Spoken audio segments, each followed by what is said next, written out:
Hi, this is Abul Hussain coming to you direct from London, the United Kingdom, and welcome to another episode of the SMMA Mastermind podcast, where we talk about how you can start or scale your digital marketing agency. And we also bring on guests to talk about their subject matter expertise that will hopefully help you deliver exceptional results for your clients. Now, if you are watching this interview outside of our Facebook group, make sure you find the link above or below this video, or go to smmamastermind.com, especially if you're looking to grow your agency. Now, with that out of the way, I have a very special guest joining me all the way from Florida in the US, and he is going to talk about why it is important to have a message for your business.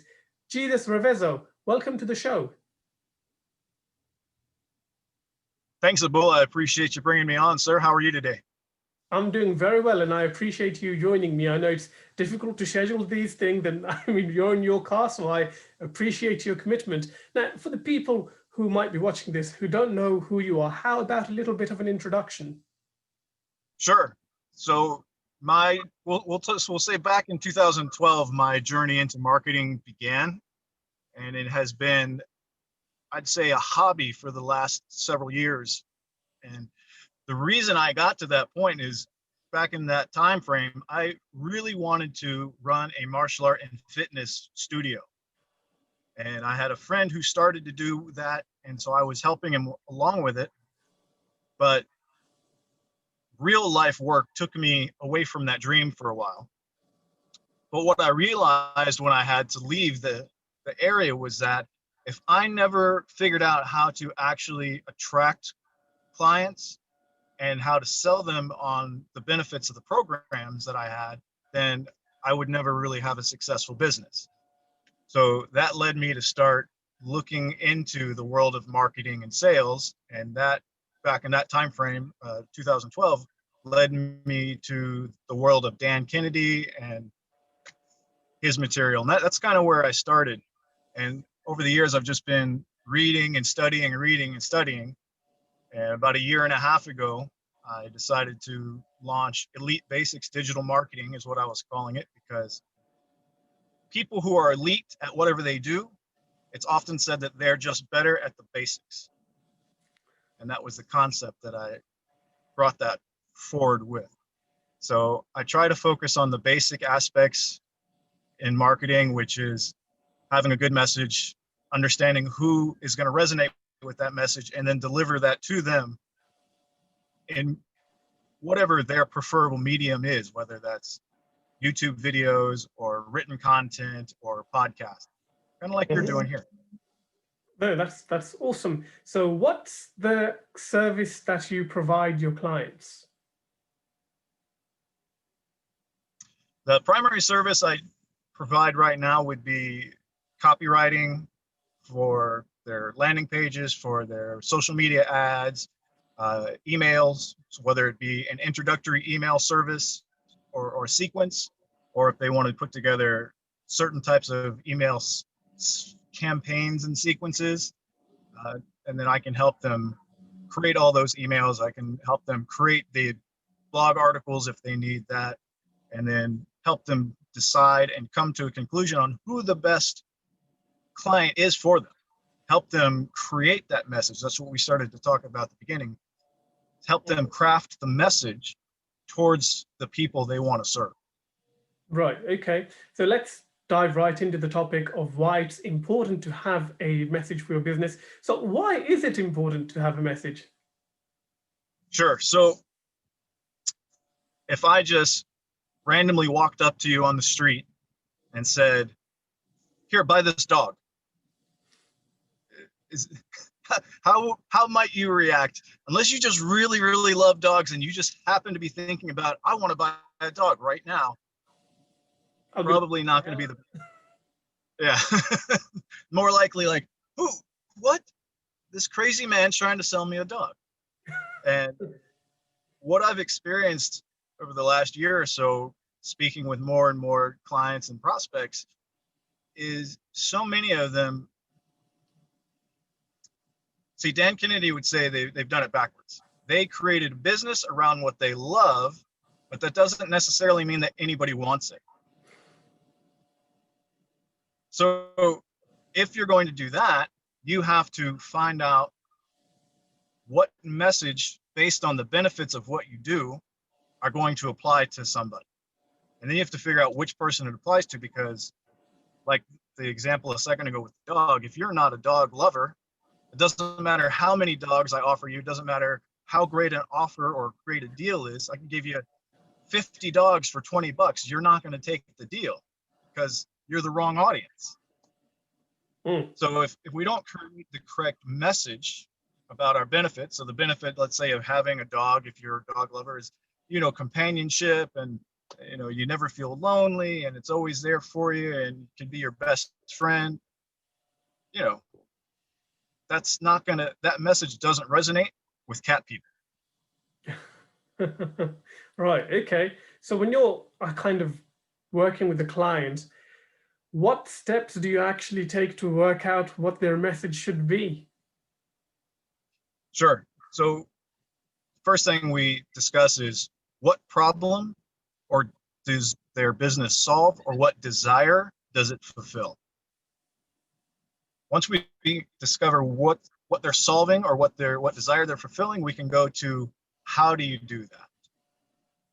And then we can, from there, we can find what people are most likely to fit that profile. And there we can start honing in on the specifics of the person, or the message to audience matching at that point. So it's really, again, if we go to the basics, it's simple. That's what I do my best to simplify things. Right. So do you have any practical examples from your work that you can share? Sure. So even just this afternoon, I was talking with a prospect, and they're running, or they're rebranding a bookkeeping company for taxes and things like that for small businesses. But when you look at the first part of the website, it was, we do we do bookkeeping, and we do taxes, and we do QuickBooks, and we fix this part of your business, but there was nothing that said who. So as we were discussing, her and I this afternoon, I said, okay, so what's the big problem you're solving? And she says, well, right now we want to focus on businesses who have been struggling because of all the coronavirus aspects this year. I said, okay, great. So, and which of those businesses are most likely to have it? She says, well, small businesses, say from, you know, 100,000 to 500,000 was the market that she was looking at, with less than 20 employees. Great. So now we can start really pushing together who it is, and we can decide that the initial message that might need to be out there could be as simple as, are you a business with 20 or less employees that's struggled because of coronavirus, and now you have to get your taxes in order in the next 8 weeks before the end of the year? So, the quick example of what we were working through this afternoon to try to bring a little bit more clarity to who she wants to target. Right. Okay. So once you've, I suppose, kind of penned something together, how do you determine if it actually works and if the audience resonates with that message? Yeah, well, that next part is kind of like fishing. We start to break down certain pieces of the overall problem and the solution. And generally, I like to put together some sort of lead magnet, whether it's a short PDF ebook or maybe a short series of videos that solves, you know, one problem. And then we deliver that one thing out to as many variations of that target audience as possible. And at that point, it's a matter of testing and see which ones start to respond the best. And then it's sort of like pruning a rose bush. The good stuff you leave there, and the bad stuff you clip away. So the stuff that resonates and people are responding to, we start to direct more attention, whether that's organic or paid attention. And the things that are not resonating and not getting the responses, we just go ahead and chuck those out to the side and throw them out. Right. Okay. And I mean, that's a great example with the rose bush there.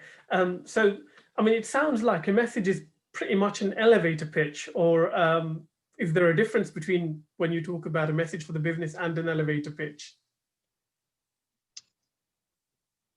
They're very similar. The elevator pitch, I would say, is, like the 30 to 60-second version of maybe your company's overall mission statement. But there's a concept called a key message platform. You could think of it as that bridging of the gap between the elevator pitch and the mission statement. I've also sometimes referred to them as a one-liner. So who do you serve? How do you serve them? What are the results of their life look like once they've used your service? And then that's about it. Right. Okay. No, that I mean that is kind of a very simple formula, and I can see kind of Dan Kennedy showing through there. And you've mentioned obviously you've kind of studied a lot of his material. Now, one thing I know that you also focus on is on email marketing, right? I mean, from your perspective, Correct. how is the right, how should a business use email marketing? So depending upon what entry point a person has into your business would be dependent upon what messaging you're going to send to them in their emails. And it's okay sometimes to have one general sequence of welcome emails, but let's say if you have 3 different types of lead magnets, one that focuses on organizing your to go with the small business idea, organizing your taxes after coronavirus, one maybe that talks about how to protect yourself and your business team from loans that you may have taken out earlier in the year. So as we break, I know that's only 2 examples out of 3, but once you have those messages, then the email marketing would expand upon that message, and maybe generally 3 to 5 email messages over the course of 3 or 4 days. And then within that email sequence, you would deliver them a new option to raise their hand for the next level up of your service or business. So maybe from that free lead magnet into, depending on what you have going on, maybe it's a phone call consultation to go a little deeper about, well, what does your business really need? It could be, well, to stay on the email. So even within that, you might say, now that you solved this problem, we find that people next encounter X, Y, and Z. Which one of those is it for you? You give them links to click, and as soon as they choose one, that sets them into an entire new email sequence that helps to solve that problem and or lead to a sale for your product or service. Right. And when you're looking at a professional services business, could be a CPA or a bookkeeper, how should those emails look? Should they look personalized, all text, or can we go all fancy, high impact graphics like an e-com business, for example? I personally like to keep things like that mostly text. I think it's okay to use some images, but as you alluded to, the e-com, people with the e-com are much more accustomed to seeing big, bold photographs. And for individual or more person-to-person based services, I think it's better to do it as if you're writing to a friend. So that leads into also, the headline or the subject lines and the way that you structure the email inside. You don't necessarily have to address the person by name. We know that there's plenty of software out there that lets you do that, and I think that's a fine thing to do. But it's also okay just to talk to them as if you're talking to a friend. Keep it short, sweet. You can use colloquial language, common language. Yeah. And as far as language goes, especially in written content, keep it simple. Right. There's oftentimes we try to over-represent our knowledge to people, And because we have a knowledge level of 10 out of 10, and then we think if we bring it down to a 5 out of 10, it's going to be helpful. But most people are going to have maybe a 1 or 2 out of 10 compared to what we know.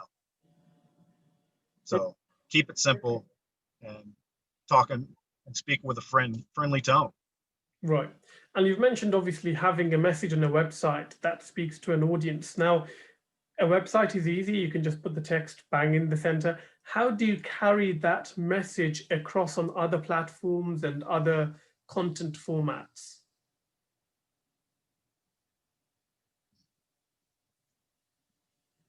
Well, we could say it's a, how do I want to say it? We could call it segmentation. So you may have one main website that has your general message on it, and then you may pull segments of that message to go across your emails, your social media.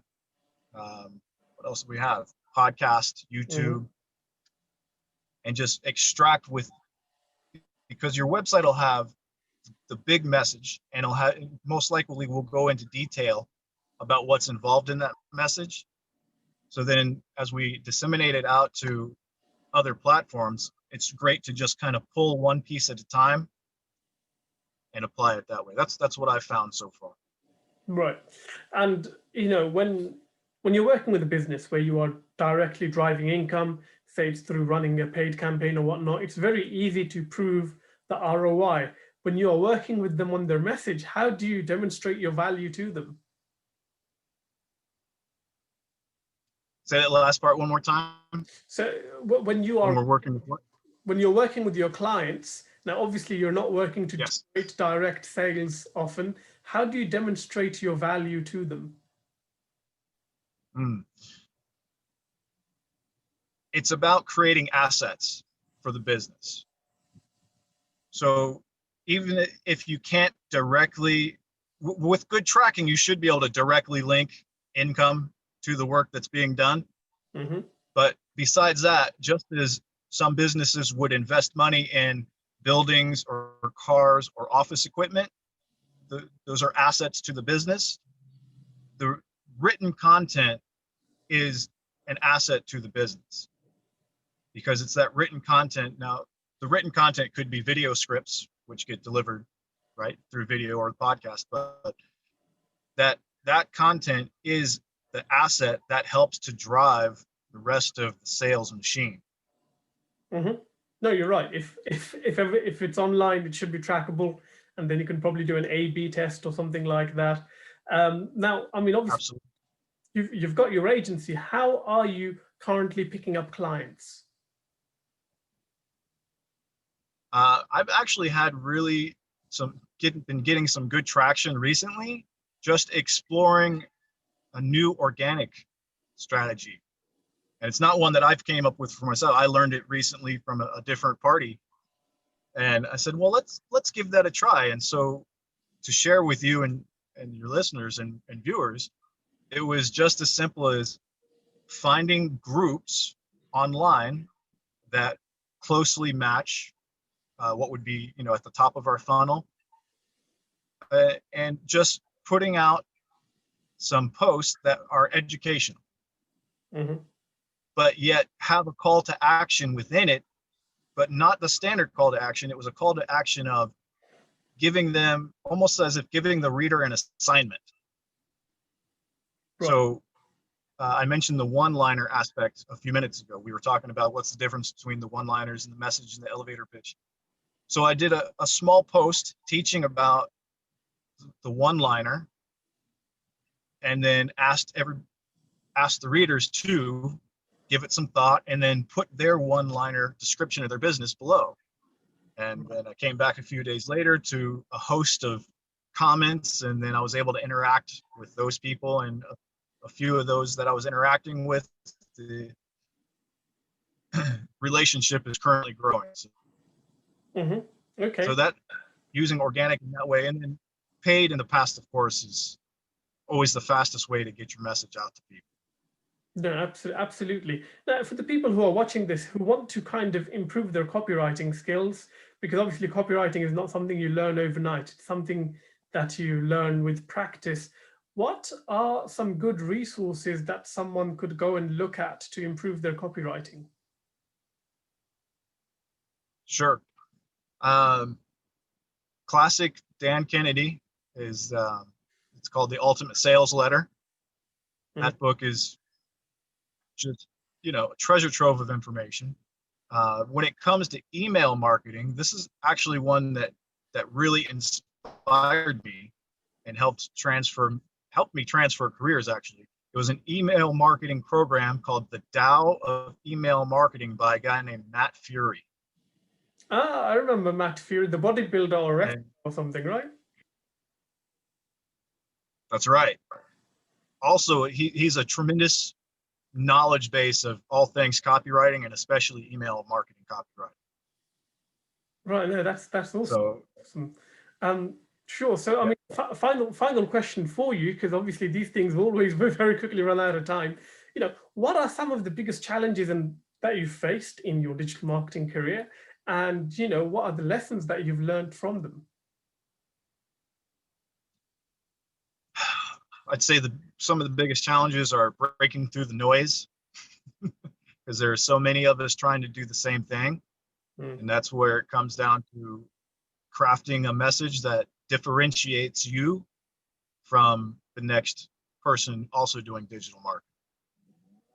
So this is why I try to focus on the message. The better we can, and it's still a challenge for me. I'm still learning every day and trying to refine that skill of creating the best message for the best ideal client. So aside from that, another tip that I always try to share is be conversational.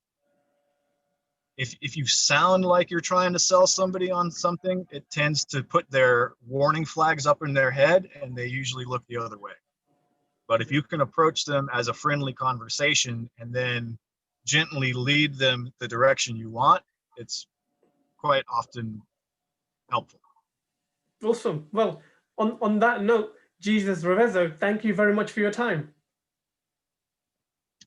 Thank you, sir. I appreciate it, and look forward to many people listening to this and getting some tips and being able to serve their life and their clients better.